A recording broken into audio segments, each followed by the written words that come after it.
There is a Greek word that appears 48 times across Matthew, Mark, and Luke. 48 times.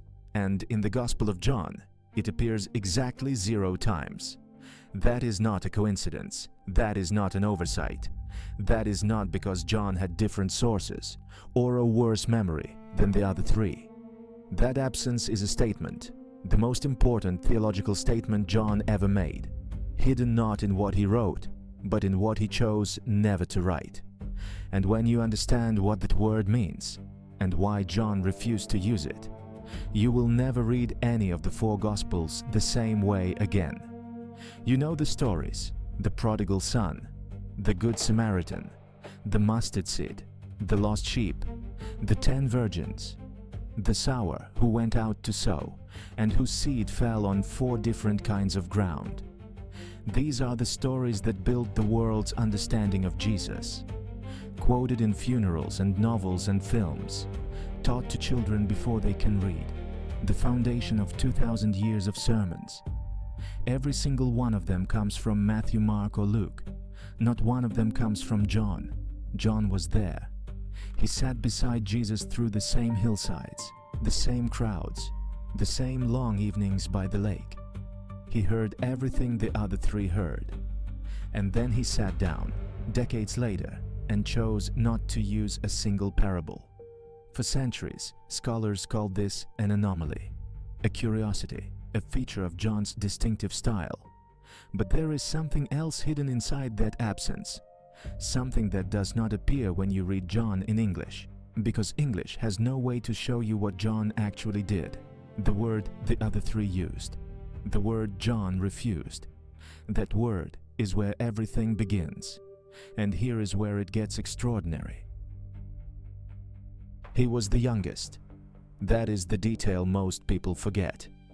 When the disciples left their nets along the shore of the Sea of Galilee, John was likely a teenager, the son of a fisherman named Zebedee, a Galilean laborer who grew up mending nets before dawn and hauling catches before the sun came up. He was young enough that early tradition says he was the only one of the 12 who died of natural causes, while Peter was crucified upside down in Rome, while Paul was beheaded, while James was killed by the sword, while one by one the people who had walked with Jesus were put to death. John outlived them all. He lived into his 90s, long enough to watch the temple in Jerusalem burn to the ground, long enough to see an entire generation of witnesses disappear, long enough to become the last man alive who had actually looked into Jesus' face. That is who wrote the 4th Gospel.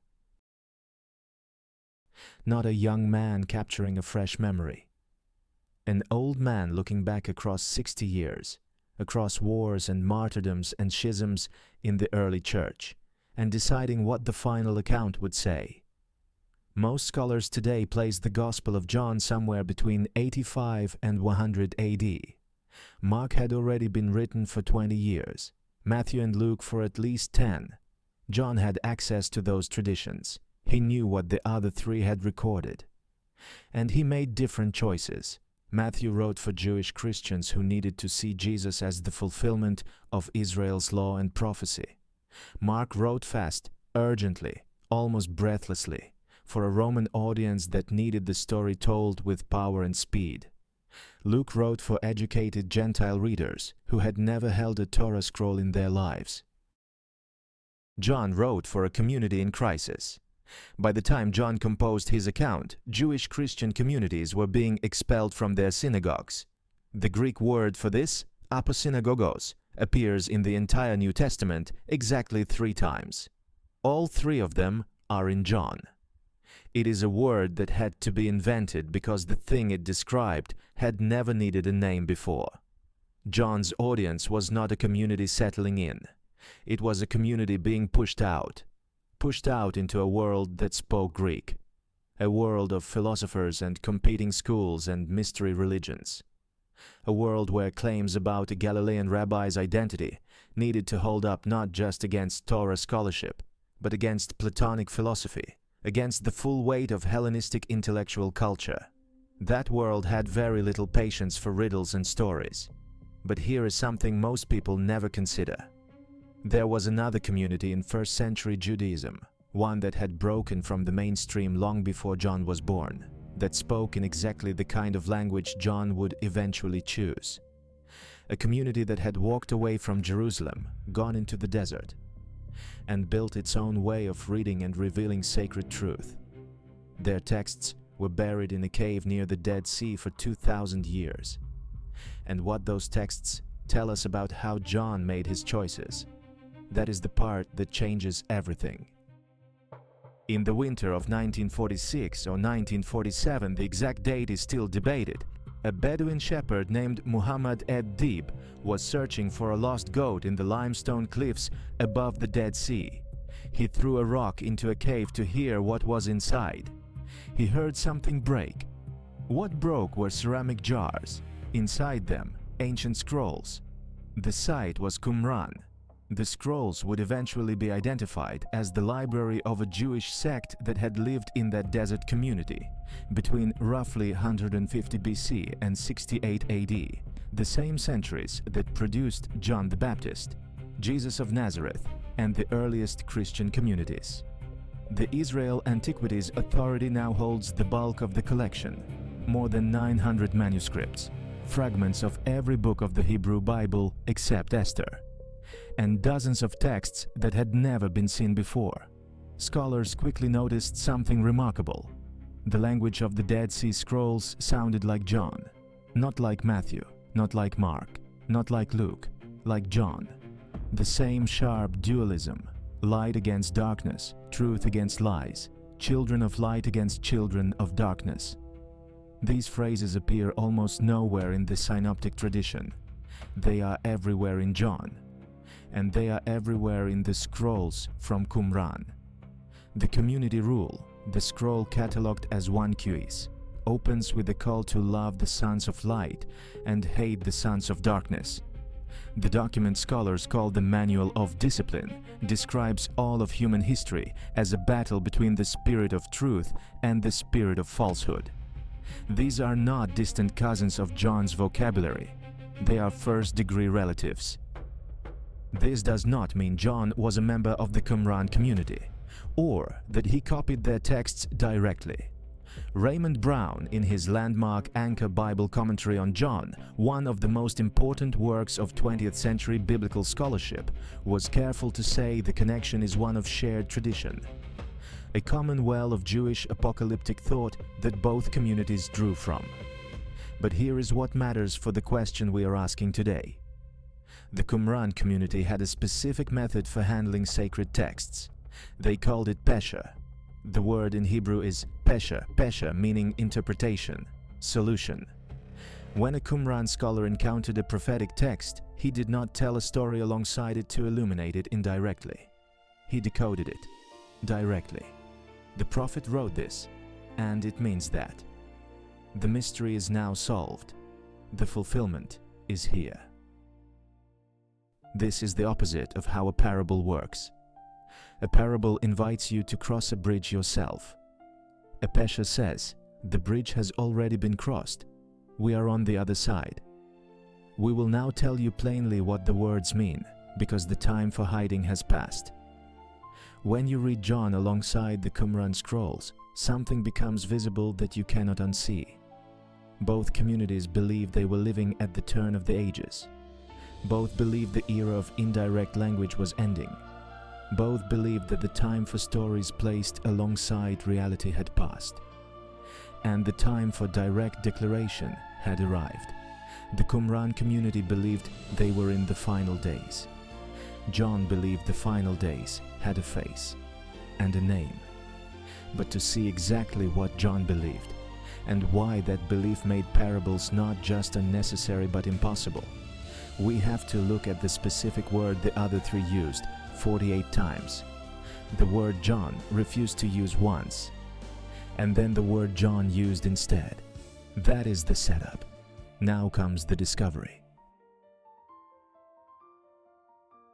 I have been speaking to you in paroimia, in dark sayings, in figures. But the hour is coming when I will no longer speak to you in paroimia. when I will tell you plainly about the Father. Read that again. Jesus announces, inside the Gospel of John, that he is leaving behind the language of indirection, that the hour of plain speech is arriving, that even the riddles, even his own riddles, are ending. And then 2 chapters later, the hour arrives. He is arrested in a garden. He is condemned. He is crucified. He is buried. And on the 3rd morning, the language changes. John 16:25 is not a promise about a future sermon. It is a statement about what the resurrection means. After that morning, the paroimia are over. The thing the dark sayings were veiling unveiled. This is why there are no parables in John, not because John forgot them, not because he had different sources, because John believed the age of parable had already closed before he ever sat down to write. If you want to go deeper into the research behind this episode, the original Greek and Hebrew texts, the archaeological sources, the documents most people never see, our members have access to the full hidden archives behind every episode. The link is below. Now let's finish this. Go back to Mark chapter 4. Jesus in the boat, the crowd on the shore, the parable of the sower. Why does he speak in parables? The answer he gives is stranger than most people notice. He quotes Isaiah, the passage where Isaiah is called as a prophet, and told that his message will harden hearts rather than open them. God sends a man to speak to a people he already knows will not listen. It is one of the most unsettling commissions in the Hebrew Bible. Jesus places that passage inside the context of parables.